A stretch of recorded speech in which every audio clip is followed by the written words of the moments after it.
कुबेर और रावण का संघर्ष। लंका के राजा रावण, जो दशानन के नाम से प्रसिद्ध थे, बहुत बलशाली और अहंकारी थे। उनका पराक्रम इतना बड़ा था कि वे पूरी पृथ्वी को जीतने का संकल्प ले चुके थे। उनके बड़े भाई कुबेर स्वर्ग के धनाध्यक्ष और अलकापुरी के स्वामी थे। उनके पास पुष्पक विमान नामक एक दिव्य रथ था, जो इच्छानुसार कहीं भी उड़ सकता था। रावण की महत्वाकांक्षा इतनी बढ़ गई थी कि उसने कुबेर से यह विमान छीनने की ठान ली। वह लंका से अपनी सेना सहित अलकापुरी की ओर बढ़ा। वाल्मीकि रामायण के अनुसार कुबेर और रावण के बीच भीषण युद्ध हुआ।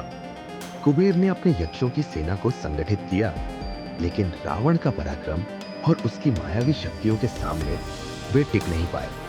रावण ने अपनी शक्ति से कुबेर को पराजित कर दिया और उनके ऊपर अपना प्रभुत्व स्थापित कर लिया। जब कुबेर परास्त हुए तो रावण ने उनसे पुष्पक विमान छीन लिया।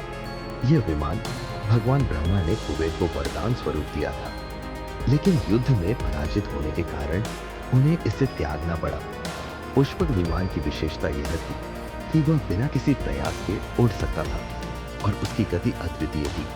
रावण इसे लेकर गर्व से लंका लौट आया। हालांकि वाल्मीकि रामायण में यह उल्लेख है कि जब श्री राम ने रावण का वध किया तो यह विमान फिर से अपने मूल स्वामी अर्थात कुबेर के पास लौट गया।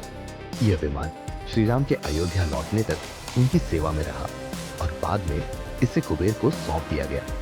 इस कथा से यह स्पष्ट होता है कि रावण केवल बलशाली ही नहीं, बल्कि अत्यधिक लालची और दंभी भी था।